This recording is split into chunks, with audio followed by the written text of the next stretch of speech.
22वीं सदी में global warming से बढ़ते समुद्र के स्तर ने तटीय शहरों का सफाया कर दिया है, जिससे दुनिया की आबादी कम हो गई है। मेचा ह्यूमनॉइड रोबोट जटिल विचार करने में सक्षम लेकिन भावनाओं की कमी के कारण बनाए गए हैं। मैडिसन, न्यू जर्सी, डेविड में एक प्रोटोटाइप मेचा बच्चा जो प्यार का अनुभव करने में सक्षम है, हेनरी स्विंटन और उनकी पत्नी मोनिका को दिया जाता है, जिनके बेटे मार्टिन को एक दुर्लभ बीमारी हो गई थी और उन्हें निलंबित एनिमेशन में रखा गया था।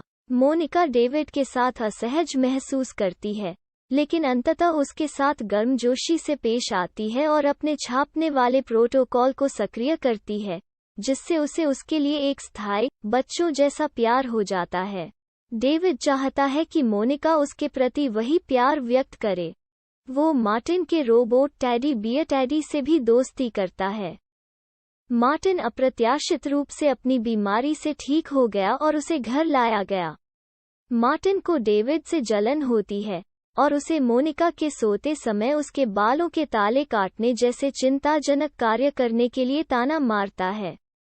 एक पूल पार्टी में मार्टिन के दोस्तों में से एक डेविड को चाकू से मारता है, जिससे उसकी आत्म सुरक्षा प्रोग्रामिंग शुरू हो जाती है। डेविड मार्टिन को पकड़ लेता है और वे दोनों पूल में गिर जाते हैं। डूबने से पहले मार्टिन को बचा लिया जाता है और हेनरी मोनिका को डेविड को उसके रचनाकारों को नष्ट करने के लिए वापस करने के लिए मना लेता है। वहां के रास्ते में मोनिका का हृदय परिवर्तन होता है और डेविड को जंगल में छोड़कर उसे विनाश से बचाता है।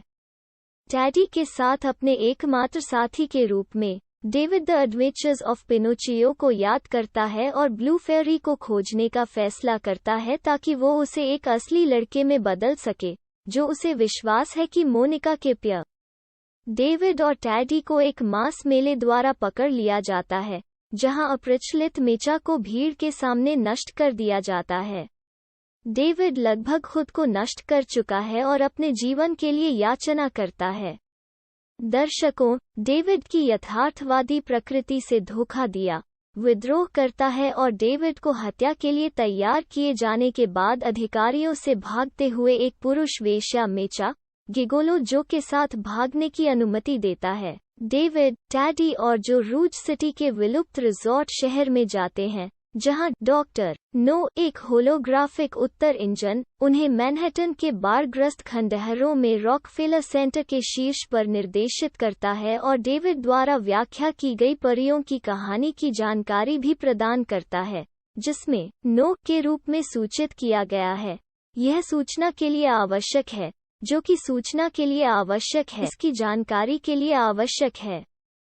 सहायता की शक्ति है उसका निर्माता, जो उसे बताता है कि उनकी मुलाकात डेविड की प्रेम और इच्छा करने की क्षमता को प्रदर्शित करती है। डेविड को खुद की कई प्रतियां मिलती हैं, जिसमें एक महिला संस्करण डार्लिन भी शामिल है, बॉक्सिंग और शिप करने के लिए तैयार है। व्यक्तित्व की अपनी खोई हुई भावना से निराश होकर डेविड एक गगनचुंबी इमारत से समुद्र में गिरकर आत्महत्या करने का प्रयास करता है। पानी के भीतर रहते हुए डेविड को ब्लू फेरी जैसी एक आकृति दिखाई देती है, इससे पहले कि जो उसे एक उभयचर विमान में बचाता है। इससे पहले कि डेविड समझाए, अधिकारियों द्वारा जो को इलेक्ट्रोमैग्नेट के माध्यम से पकड़ लिया जाता है। डेविड और टेडी फेरी को देखने के लिए विमान का नियंत्रण लेते हैं, जो कोनी द्वीप पर एक आकर्षण से एक मूर्ति बन जाती है। जब वंडर व्हील्स उनके वाहन पर गिरते हैं तो दोनों फंस जाते हैं। ब्लू फेरी को वास्तविक मानते हुए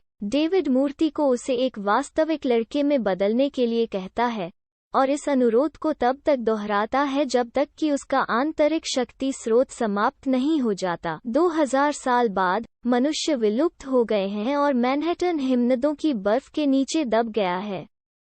मेका एक उन्नत रूप में विकसित हुआ है और उनमें से एक समूह जिसे विशेषज्ञ कहा जाता है, मानवता के बारे में सीखने में रुचि रखता है। वे डेविड और टेडी को ढूंढते और पुनर्जीवित करते हैं। डेविड जमी हुई ब्लू फेरी प्रतिमा के पास जाता है, जिसे छूने पर वो गिर जाती है। विशेषज्ञ डेविड की यादों से स्विंटन परिवार के घर का पुनर्निर्माण करते हैं और ब्लू फेयरी की एक इंटरैक्टिव छवि के माध्यम से उसे समझाते हैं कि डेविड को असली लड़का बनाना असंभव है। हालांकि डेविड के आग्रह पर वे अपने वैज्ञानिक ज्ञान का उपयोग टैडी द्वारा रखे गए बालों के स्ट्रैंड से आनुवंशिक सामग्री के माध्यम से मोनिका को फिर से बनाने के लिए करते हैं। यह मोनिका केवल एक दिन जीवित रह सकती है और इस प्रक्रिया को दोहराया नहीं जा सकता। डेविड मोनिका के साथ अपना सबसे खुशी का दिन बिताता है और जब वो शाम को सो जाती है तो वो डेविड से कहती है कि उसने हमेशा उससे प्यार किया है,